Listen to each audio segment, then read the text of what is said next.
ጤና ይስጥልኝ የተወደዳችሁና የተከበራችሁ የኢትዮ አዲስ ኒውስ ቤተሰቦች የሰዓቱን ጠቃሚ መረጃ ነው ያልናቸውን ለእናንተ ይዘን ቀርበናል። በቅድሚያ ሰብስክራይብ በማድረግ ጠቃሚና ታማኝ መረጃ እንዲደርሶ ቤተሰብ ይሁኑ።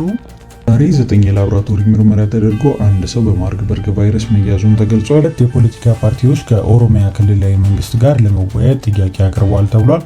ኢጋድ ኢትዮጵያን ጨምሮ 3 ሀገራትን የድርቅ ስጋት እንዳላቸው አስታውቋል።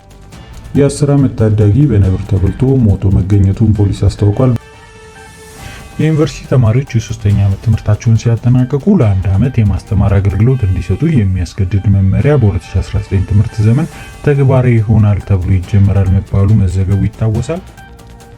አፍሪካዊቷ ሀገር ኢስትዊንግ ከአሜሪካ የሚባረሩ ሰዎችን ለመቀበል ከዋሽንግተን $5.1 ሚሊዮን እንደተሰጣት አረጋግጣለች። ዛሬ 9 የላቦራቶሪ ምርመራ ተደርጎ አንድ ሰው በማርበርግ ቫይረስ መያዙን ተገልጿል። የማርበርግ ቫይረስ በሽታ ዕለታዊ ሁኔታ አስመልክቶ የጤና ሚኒስቴርና ማህበረሰብ ጤና ኢንስቲትዩት ባወጡት ዕለታዊ መረጃ ተጨማሪ አንድ ሰው በቫይረሱ መያዙን ገልጸዋል። ዛሬ 9 ላቦራቶሪ ምርመራ መካሄዱን ጠቁመው መረጃው አንድ ሰው በቫይረስ መያዙና 8 ሰዎች ደግሞ ነፃ መሆናቸውን አመልክቷል።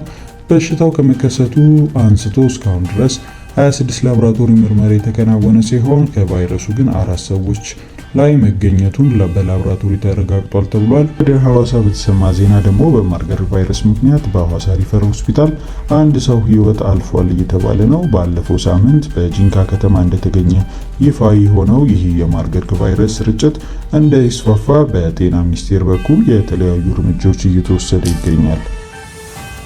ኢጋድ ኢትዮጵያን ጨምሮ 3 ሀገራትን የድርቅ ስጋት እንዳላቸው አስታውቋል። የምስራቅ አፍሪካ ልማት በይነ መንግስት ድርጅት ኢጋድ የአየር ሁኔታ ማዕከል እስከ መጪው ጥር ድረስ የአፍሪካ ቀንድ ከተለመደው የዝናብ መጠን በታች እንደሚያገኙ ተንብየዋል። ይህም በኢትዮጵያ፣ በኬንያ፣ በሶማሊያ ያለውን ድርቅ እንደሚያባብስና ሚሊዮን የሚቆጠሩ ሕይወቶች ላይ ስጋት ውስጥ እንደሚከት አስታውቋል። ማዕከሉ የዝናብ እጥረቱ የምግብ ችግር ሊያመጣ እንደሚችል ጠቅሶ መንግስትና ሰብአዊ ተቋማት የሚመጣውን ነገር ከወዲሁ ዝግጅት እንዲያጠናክሩ ብሎ ዘግቧል። ዘገባው የተወሰደው ከኢራን ኦንላይን ነው። የ10 ዓመት ታዳጊ በነብር ተበልቶ ሞቶ መገኘቱን ፖሊስ አስታውቋል። በድሬዳዋ ከተማ ዙሪያ አዋሌ ቀበሌ ገበሬ ማህበር ጎንደሲላ ተብላ በምትጠራ መንደር ህዳር 8 ቀን 2018 ዓ.ም ከንጋቱ 12 ሰዓት ገደማ የ10 ዓመት ታዳጊ በነብር ተበልቶ መሞቱን ፖሊስ አስታውቋል። የብዬ አወሌ ፖሊስ ጣቢያ አዛዥ የሆኑት ኢንስፔክተር አብዱሰላም አህመድ ሟች ገመዳ አብደላ የተባለ የ10 ዓመት ታዳጊ ህዳር 7 ቀን ከምሽቱ 12 ሰዓት ገደማ ከቤት እንደወጣ ባለመመለሱ ቤተሰቦቹ ምሽቱን ሲያፈላልጉት ማደራቸውን ጠቁመዋል። ፍለጋውን የቀጠሉት ቤተሰቦቹ በንጋት ጠዋት 12 ሰዓት ላይ ልጁ በነብር ተበልቶ ቢያገኙትም ህይወቱን ማትረፍ አለመቻሉና ታዳጊው ሞቶ መገኘቱን ኢንስፔክተሩ ጠቁመዋል። የአካባቢው ነዋሪዎች ከዚህ በፊት ነብር መኖሩና አሁንም በፊት በተደጋጋሚ ጊዜ ጥቃት መድረሱን ፖሊስ አስታውቋል። በአካባቢው ማህበረሰብ በተለይ ልጆቻቸውን ብቻቸውን ከመልቀቅ ተቆጥበው ጥንቃቄ ሊያደርጉ እንደሚገቡ መልእክት አስተላልፏል። የፖለቲካ ፓርቲዎች ከኦሮሚያ ክልላዊ መንግስት ጋር ለመወያየት ጥያቄ አቅርበዋል ተብሏል። ፓርቲዎቹ የኦሮሚያ ነጻነት ግንባር ኦነግ እና የኦሮሚያ ፌዴራሊስት ኮንግረስ ሲሆኑ የኦሮሚያ ክልል መንግስት ጸጥታን ጨምሮ በተለያዩ ጉዳዮች ላይ እንዲያወያያቸው ጥያቄ አቅርበዋል። ፓርቲዎቹ ህዳር 9 ቀን 2018 ዓ.ም በጻፉት እንወያይ ጥያቄ ደብዳቤ ከክልሉ ፕሬዝዳንት አቶ ሽመልስ አብዲሳ ጋር ስለ ኦሮሚያና ኦሮሚያ ህዝብ ለመወያየት ቀጠሮ እንዲሰጣቸው ጠይቀዋል። የኦሮሚያ ፌዴራሊስት ኮንግረስ ሊቀመንበር የሆኑት ፕሮፌሰር መራራ ጉዲና ለቲኪቫ ኢትዮጵያ እንደገለጹት ውይይቱ አጀንዳ በዝርዝር ሁኔታውን ካገኘን በኋላ እንደሚገልጹ ጠቅሰው በጥቅሉ ግን የኦሮሚያ ክልል አሁንታዊ ተጨባጭ ሁኔታ ላይ ለመወያየት እቅድ እንዳላቸው ጠቅመዋል። ፕሮፌሰሩም ውይይቱ በዋናነት በክልሉ ሰላም ችግርና በሌሎች ክልሎች ላይ የሚታየውን ችግር ላይ ውይይት ዋና ርዕስ አድርገው እንደሚያቀርቡ ተናግረው ዝርዝር መረጃውን ውይይቱ ሲጀምር እንደሚገልጹ ተናግረዋል። በተመሳሳይ የኦሮሞ ነጻነት ግንባር ኦነግ ቃል አቀባይ የሆኑት አቶ ለሚገመቹ ለቲኪቫ ኢትዮጵያ እንደተናገሩት ውይይቱ አጀንዳው ለክልሉ መንግስት የቀረበውን ጥያቄ ምላሽ ካገኘ በኋላ እንደሚገልጹ ተናግረዋል። ክልሉ የሰላም ሁኔታ አሳሳቢ ደረጃ ላይ በመሆኑ ዋና መወያያ ነጥብ መሆኑን ጠቅሰው የመወያያ ዝርዝር ነጥቦች ግን ከግልጽ ከመግለጽ ተቆጥበዋል። የኦሮሚያ ነጻነት ግንባር የሆነው ኦነግ 2011 ዓ.ም ከአስመራ ወደ ኢትዮጵያ መመለሱን ተከትሎ እስከ 2012 ዓ.ም ድረስ ከኦሮሚያ ክልላዊ መንግስት ጋር በተለያዩ ጉዳዮች ውይይት ሲደረግለት ቆይቷል። ነገር ግን ከህዳር 9 2018 ዓ.ም እንወያይ ጥያቄ ደብዳቤ ከ6 ዓመት በኋላ ኦነግ ያቀረበው ጥሪ መሆኑን ተገልጿል። ሁለቱም ፓርቲዎች የክልሉን መንግስት ምላሽ እየተጠባበቁ ቢሆኑም ይህን እንወያይ ያለን ጥያቄ ተከትሎ እስካሁን ከክልሉ መንግስት የተሰጠ ምላሽ የለም። የዩኒቨርሲቲ ተማሪዎች የሶስተኛ ዓመት ትምህርታቸውን ሲያጠናቀቁ ለአንድ ዓመት የማስተማር አገልግሎት እንዲሰጡ የሚያስገድድ መመሪያ በ2019 ትምህርት ዘመን ተግባራዊ ይሆናል ተብሎ ይጀምራል መባሉ መዘገቡ ይታወሳል።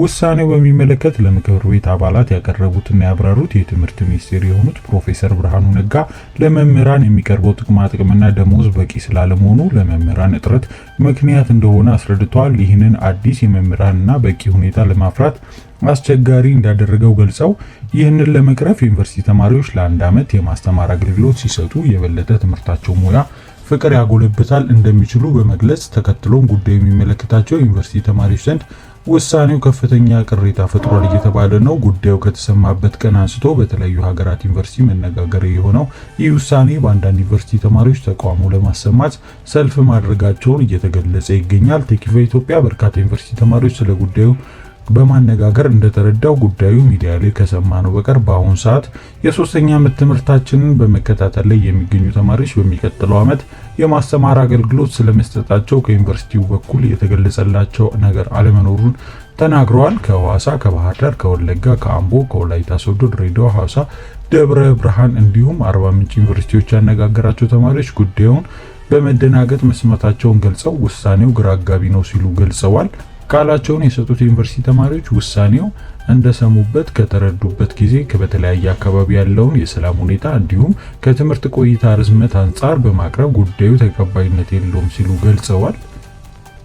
አንዳንድ የቲክቫ ኢትዮጵያ ካነጋገራቸው ተማሪዎች መካከል የሰጡት መግለጫ መካከል ዛሬ ነገ ይመረቅልኛል ብሎ የሚጠብቅ ወላጅ አንድ ዓመት ተጨምሯል ስትላቸው ተስፋ ያስቆርጣል። አብዛኛው ዩኒቨርሲቲ ተማሪ የደሃ ልጅ ነው። ከደሃ ቤተሰብ ላይ አንድ ዓመት መጨመር በጣም ይከብዳል ብለዋል። በምንም አይነት መንገድ ተገምግሞ የዚህ ሐሳብ ላይ እንደተደረሰ ባይገባንም በውሳኔው ደስተኛ አይደለንም፣ ምደባችን ቦታችን አሳሳቢ ነው ሲሉ ገልጸዋል። በጉዳዩ ዙሪያ እስካሁን ከትምህርት ሚኒስቴር የተሰጠ ተጨማሪ ማብራሪያ የለም።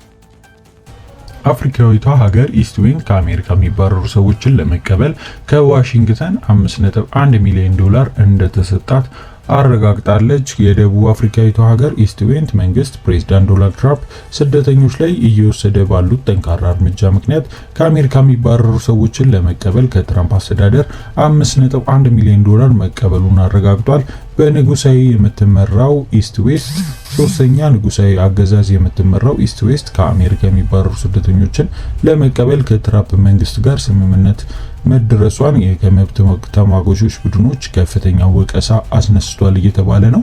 ሰኞ ዕለት በሀገሪቷ ፓርላማ በቀረቡበት ወቅት ይህ ጥያቄ ያቀረበችው የፋይናንስ ሚኒስትር የሆነችው ኒውል ክሬክበርግ መንግስት ከአሜሪካ ገንዘብ መቀበሉን አረጋግጠናል ብለዋል። አሜሪካ ለሚያባሩት ሰዎች እንደሆነ የተናገረው ከመጠየቁ በኋላ ነው ሲሉ የሚመሩት ሚኒስቴር መስሪያ ቤት ስለ ሂደቱ መረጃ እንዳልነበረው በመናገራቸው የፈረንሳይ ዜና ወኪል ዘግቧል። መስከረም ላይ የሰብአዊ መብት ተሟጋቾች የሆኑት ሂውማን ራይትስ ስምምነቶች ቀጂ ምልክቶችን አስታውቆ ነበር። ስምምነቱም ኢስትዌስት 160 የሚባረሩ ሰዎችን እንደምትቀበልና በምላሹ የአሜሪካ መንግስት ለድንበርና ለስደት ለአስተዳደር አቅም ለመገንባት የሚውል 5.1 ሚሊዮን ዶላር እንደሚሰጥ ማስፈሩን ገልጸው ነበረ። ኢስትዌስት እስካሁን ድረስ በሁለት ወር በሐምሌና ጥቅምት ላይ ስደተኞችን ተቀበላለች። ወደ ሀገሪቷ ከገቡ ተመላሾች ውስጥ አንዱ መነሻው ወደ ሆነችው ጃማይካ ተልኳል። ኢስትዌስት መንግስት ተወካይ ቃል አቀባይ የሆኑት ታቢየል ሌሎች ሰዎች ወደ መነሻ ሀገራቸው ለመመለስ ግንኙነት ሂደት ላይ መሆናቸውን ለቢቢሲ ተናግረዋል። የዕለቱ ብታዳምጧቸው መልካም ነው ያልናቸው አጫጭር ዜናዎች ይህን ይመስሉ ነበረ። በሌላ ዜና እስክንገናኝ ደህና ቆዩልን።